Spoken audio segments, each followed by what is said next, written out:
Hello everyone, Mark here. Welcome back to my garage. Now, I told you that the next video would be hopefully wiring up the Myford. Well, all the parts have now arrived. Decided to go the VFD route, so I bought a VFD, fresh from the golden shores of China. Bunch of cable. This is a 7-core cable I'm going to use for building the control panel with, and a bunch of mains cable. Now this is way more than I actually need, but I also have a few other wiring projects to do, so it works out cheaper if you buy this stuff in bulk than to buy short lengths at a time. Bought a 3-position high power switch, although it's only going to be low power used for the forward and reverse on the VFD, and a couple of emergency stop switches as well, because although the shop may not seem it at times, I am all about my safety. I also found this really nice knob and graduated dial assembly, just there like that. That's going to work really well for the speed controller. It's actually meant for like an amplifier front panel, but no, I think that's going to work rather well. It's going to look rather spiffing on top of the nice sheet of aluminium which I bought, which arrived yesterday actually, thankfully. A nice big sheet of machining grade aluminium, but should work nice for a control panel, that. And then finally, to fasten it all together, just some aluminium angle. I can't recall what size I ordered now. Let me check. That is 25mm. So 25mm angle, equal angle either side. Right, so the next stage now is to do some measurements over on the Myford, on the stand, and figure out where I'm actually going to build the control panel and what size it needs to be. So let's get over there, shall we? Right, so I'm thinking I'll put the control panel in this sort of area. Now you can see here's the headstock, here's the forward and reverse tumbler for the lead screw. This is where these holes here are where the original forward and reverse switch for my granddad's old lathe that was on here was mounted. So I figured why not put it in roughly the same sort of place. Let's see, how much space have I got to work with here in this area? Got a nice amount, probably 250mm would be plenty for a control panel, because it's only going to have 3 things in it. It's going to have the 3-position forward and reverse. It's going to have the speed potentiometer and then the emergency stop button as well. So there's only going to be three controls in this area. So I reckon, just let me grab some of the components and then we'll lay them out and see how much space they're going to take up. So this is what I'm thinking. Have the e-stop at this side like that. Have the speed potentiometer obviously flush with the panel here, and then the forward and reverse and 0, which would be the off position closest, so that I can, while I'm working over at the machine, I can quickly reach the start stop forward and reverse position down here. I think that's probably going to be the best idea, although I am considering swapping it round so the e-stop is closer. But then I don't want to be catching that, breaking it off, because it is only plastic after all, like all of them these days. Yay, go modernising crap. So actually I think that way round like that's probably going to be the best. So let's measure up, see how big a space is it going to take up.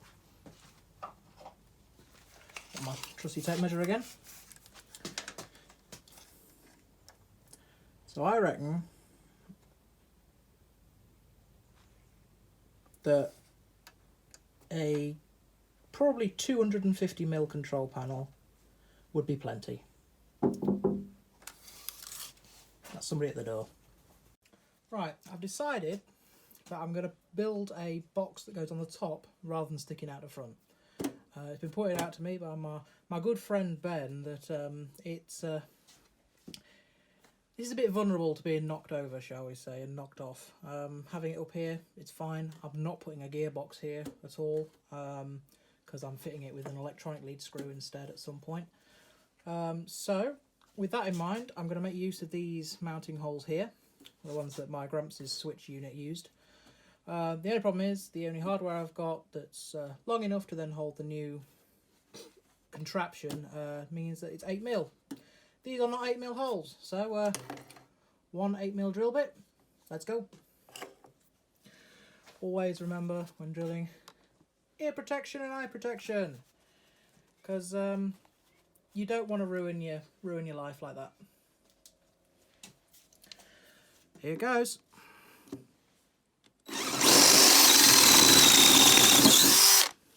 Hole number 1. Let's open that up.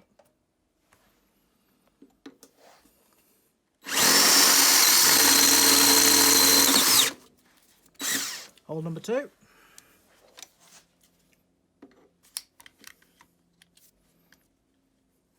It's a bit of a bugger, that.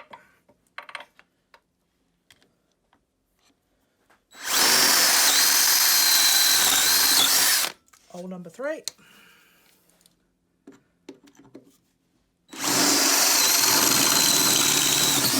Hole number 4. Rather nice. Well, as is always best, decided to make a cardboard box mock-up of what it's going to look like. So I took all the various face plates off and have arranged them on the top. So this is how it's going to go. I think that's going to look rather spiffing. Everything's going to be nicely in the right place for it. It means that the emergency stop's going to be nice and easy to hit without risking me bending and breaking this off from down here, which is always an annoyance if you were to worry about that all the time, so you don't want to risk pressing it and then breaking it and then crying. So basically, next step now is to replicate this box out of aluminium angle and sheet aluminium. So let's get started. Right, that's got it all laid out on the aluminium now, ready to cut. So now it's time to break out the old jigsaw with the metal cutting blade in. Always helps. Don't put a wood one in, funnily enough, because it's metal. Lol. Not like I've ever done that before. No, never before. So yeah, let's get this cut out then, shall we? Right. Well, I've got it wired in, powered on. After a little bit of hassle, I'm trying to puzzle quest my way through the Chinglish handbook. I've figured out how to set it up correctly now, and let's see if she runs, shall we? Press start. Let's turn up the pop, and let's see what happens.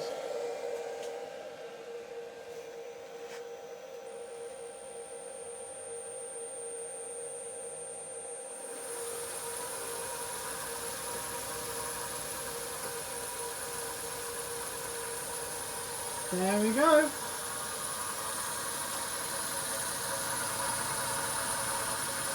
That is so quiet. Super smooth.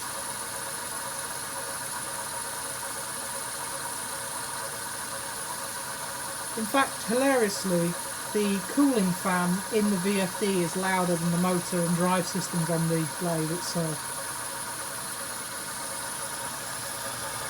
That is fabulous. And let's see. Clutch mechanism works. That banging's normal with these on the clutch mechanism, just because of the way the belt system works inside here. You can see if I just move that slightly, it stops banging. And yeah, so the clutch mechanism works. I slowly bring that back in, and away she goes. Super smooth.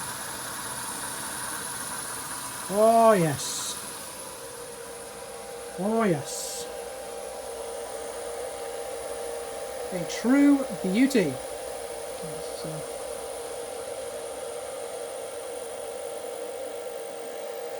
turn that down. Brings it to a stop. Then you can press stop. And it stops. That is amazing. Now, let's get on and build the control panel. Right, I think that's going to do it for part 1 of this video. It's now ridiculously late. Continue much longer, it's going to be a case of, you know, not knowing whether to wake up or go to bed. Anyway, this is what we've got so far. I think it looks pretty smart in my opinion. Not too bad that. Pretty sharp. It's like the most over-engineered shoebox. It'll do. I like that. I like that a lot. Certainly robust. Should hold up to a few knocks. Let's put it that way. And I have made sure it clears the carriage. It'll be fine. Don't worry about that. The carriage should, in theory, never get that far anyway. If it does, then I've crashed somewhere else first. So yeah. Hopefully the next one will be me actually wiring it all up and then showing it running with everything all here. Well, thank you very much for taking the time to watch this video. I know it's the part 1. Part 2 should hopefully follow soon. As always, take care everyone. Catch you next time.